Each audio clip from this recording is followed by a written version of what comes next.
agency in a year, day 3, question mark. Okay, so I have the episodes written down here so I can remember what I'm talking about because I don't do scripting. All right. So yesterday you had to do the big scary process of gathering all your data to see the health of your business. And now it's time to this episode. I'm going to try to quickly do this in 20 minutes. Fingers crossed it works. Help you plan for the following year. Now, back to Business Plan 101 from day one, or having your business plan. Who do you serve? Where are they online? We're going to get to that in a second. Is your business generating leads strictly from online, or do you get them in your local community? So, you want to have in your annual business review, obviously, how much revenue, how many trips, average type of trip, in case you're like unsure of what to niche in, and you were kind of all over the place. Average trip spend, average commission earned, average number, like total number of consultations that you had, total number of closed consultations from like, hey, I'm interested in your services, to they booked a trip. That is a very important rate. It's your conversion rate. Most agents from that I've talked to typically have around a 70% conversion rate. That doesn't mean that they book a huge book of business. As an example, oh shoot, I don't have a calculator. I had one student who had, if I remember correctly, 16 consultations. Not great, right? Like, it's their first year. It's fine. And they closed 10 of them. So they had 10 trips. So 10 divided by 16 is, I don't even know that number. Let's see, maybe 6. Yeah, so it's between 60 and 70% as an example. Now, you also will have your average commission. Let's say that after your split, but before expenses, we're not going to factor that in yet, but after your split and before expenses, you average, to make things easy, $1,000 per trip in commission. That's pretty good commission. But we got to make it easy, people. Like, you just saw me try to divide whatever 10 over 16. Like, I was like, and that's a number. So I don't have a calculator right now. If you wanted to make, let's say you had those 10 trips, so you made $10,000, $1,000 commission, but your goal for next year, you want to reasonably make $30,000. So that means you have to book 30 total trips. I think we've already talked about this in previous episodes, but I'm just like, refresher, people, to get $30,000 in gross revenues after your split, and you have a 70% conversion rate. So that means you need to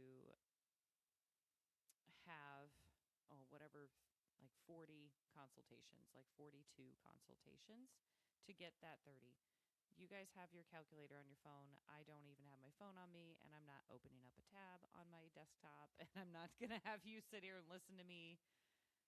I'm either like Goodwill Hunting with math or can't do it at all. There's no in between. All right. So that is how you can set your goals.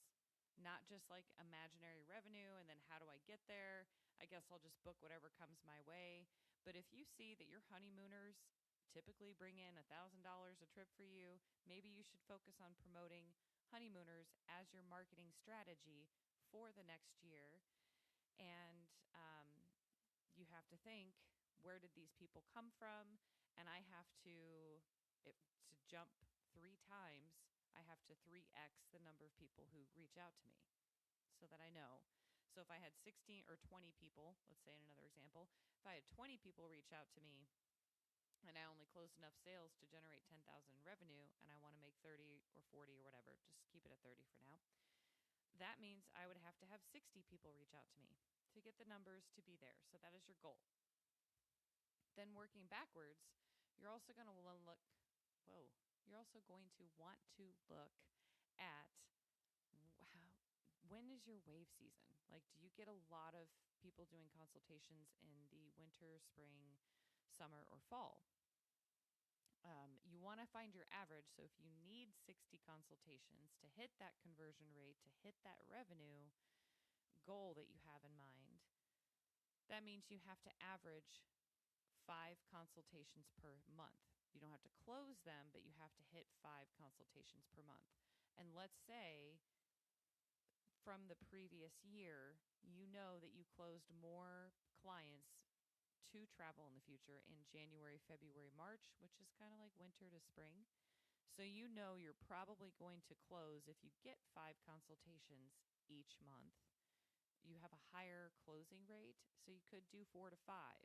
That doesn't mean you need to be by March, be like, woo, I'm going to kick ass and make all the money and book so much more than I thought I would. It could happen. But you also need to understand if you get no consultations in May, for example, that's you're gonna have to make up for it throughout the year. Does that make sense? So if you needed to have 5 consultations per month and on average close 2 or 3 of them, right? Based on how much revenue you wanted to bring in, you're going to have certain months where you're going to have a higher close rate, but it's not going to be the average. It could be, but I don't feel like just don't go into that expectation. Like the first time you break 100,000 in sales in a month, you're going to be like, this is every month for the rest of my life. No, it's not. It's going to go up and down. It'll slowly like climb, but it's not a straight shot up. With that being said, based on all of this information that you have about your business, in this example, I'm using Honeymoons, you're going to need to come up with your marketing strategy, which we're going to talk about in later episodes. But the foundation of that is your ideal client avatar, or ICA. I have mentioned it in previous episodes, and I've mentioned it to so many people. It's vital. So there's 2 ways you can run your business. You can be like Expedia and have mediocre content, just spam yourself everywhere, and eventually a lot of people will buy from you.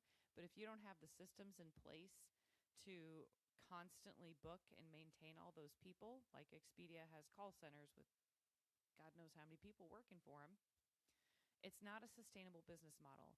I have seen not so many, but many travel advisors go viral and get 10, 50, 100,000 views on one piece of content, and they are inundated with like 600 to 1,000 requests overnight. That one person can't manage that. So it's not ideal to try to go to market everywhere all at once. You're not targeting the right person. Like you are clearly sending the message of, I don't care who you are, just give me your money. But B, which is like a turnoff for people doing travel, like wanting to plan vacations, unless they want to go to Expedia, they're like, I'll just go to Expedia. But B, you are also going to burn yourself out with marketing everywhere. You're not going to have consistent messaging, and it's not the best way to do it if you are a very, very small team. Now, if you have staff, I don't even know why you're listening to this unless you're just here for the shits and giggles. That's fine. But I'm just like, oh yeah, good idea. This is entertaining, whatever. If you have a full staff, yes, you can market in multiple places, like multiple places, generate a lot of revenue.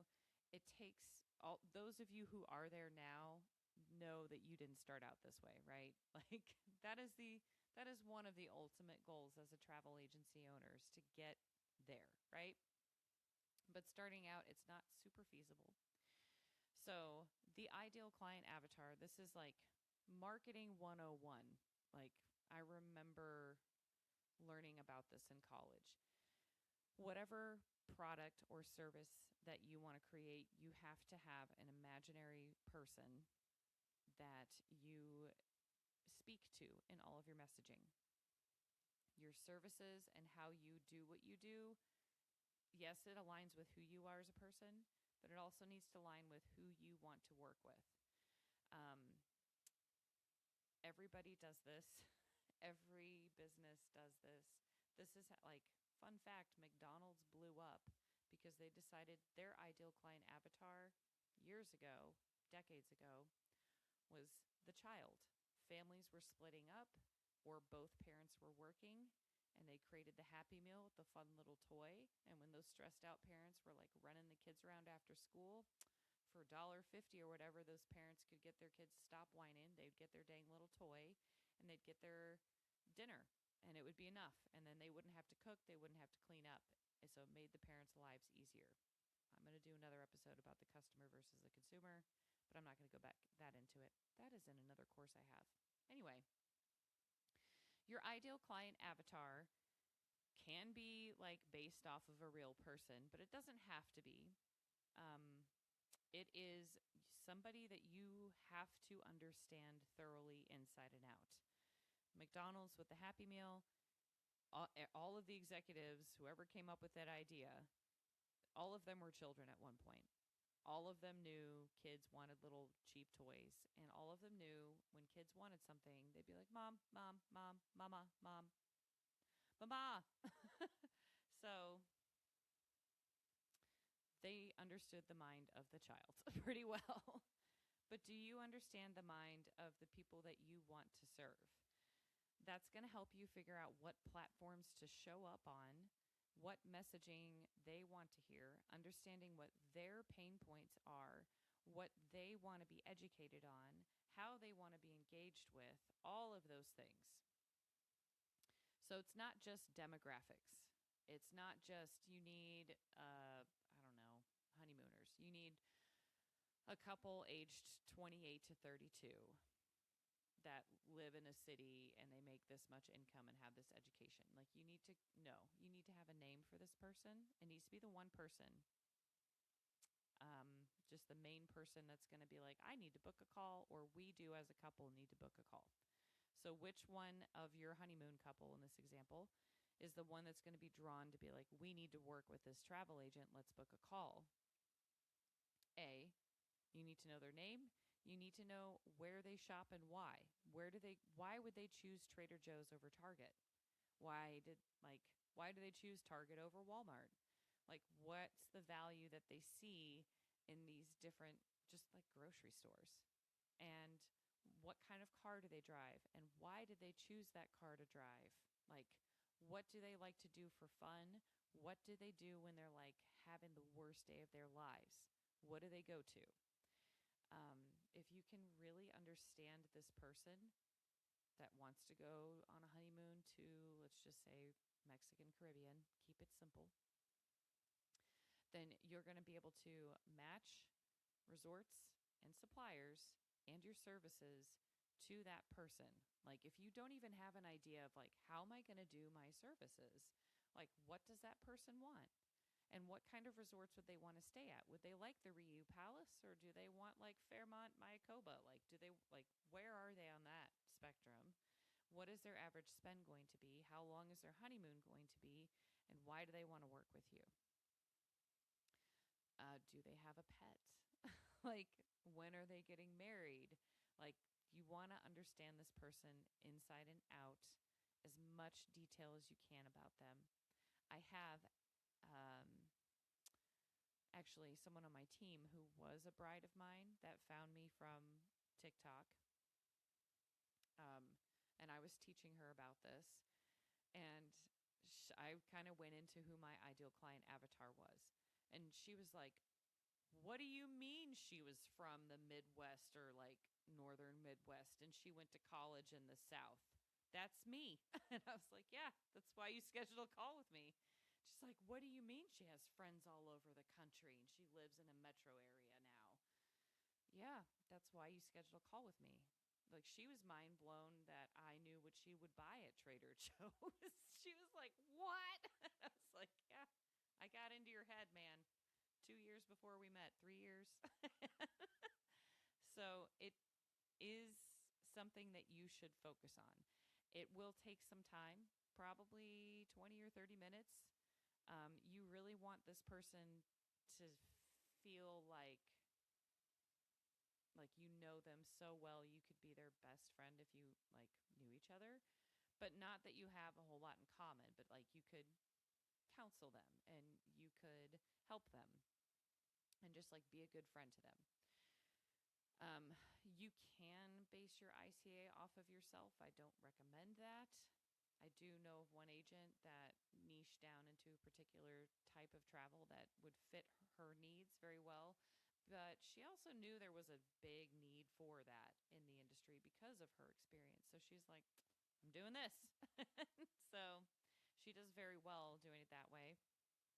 And I do know, because I was doing business consulting before I even started working in travel, um, I do know that a lot of small business owners tend to, when I tell them about their ICA and let's create your ICA, they tend to recreate themselves and kind of project themselves.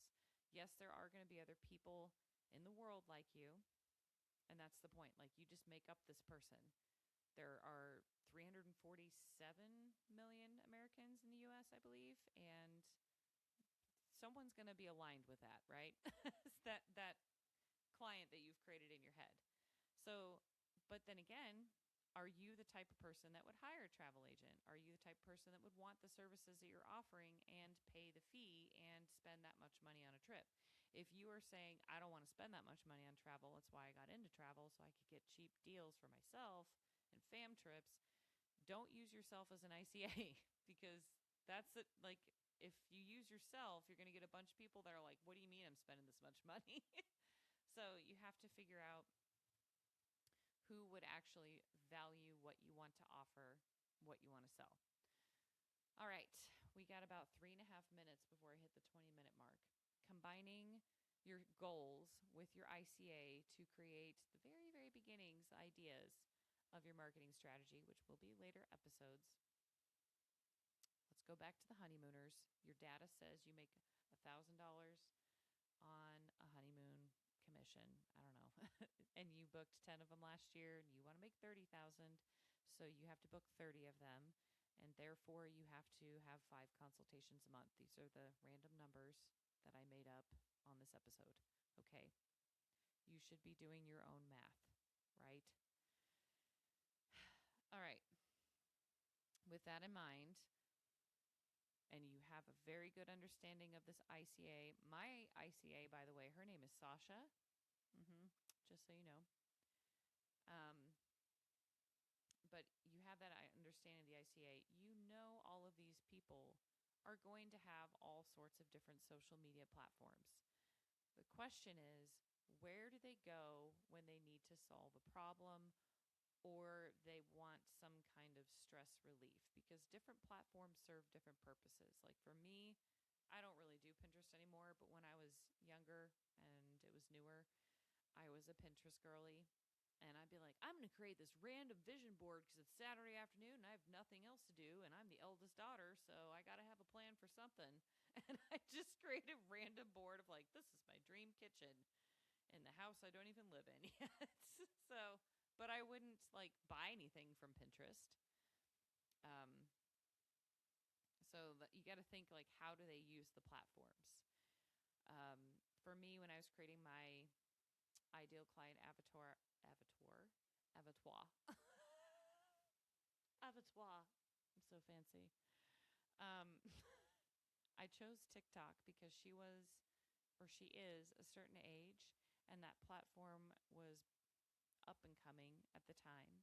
And I knew it wasn't going to be like my ideal client avatar doesn't want the pretty. They want to know that you know your stuff, and they want authenticity. So Instagram was out.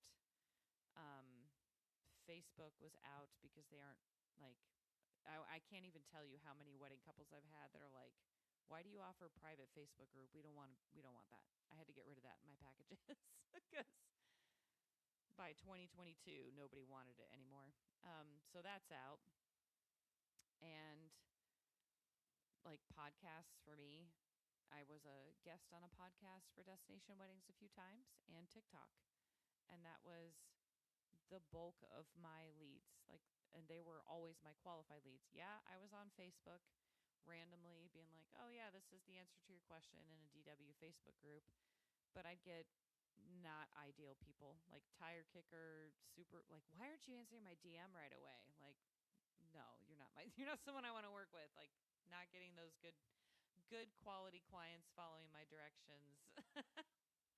So that's why I chose TikTok to experiment to see if it would work. And I was like, worst case, I can go to like YouTube or podcasting.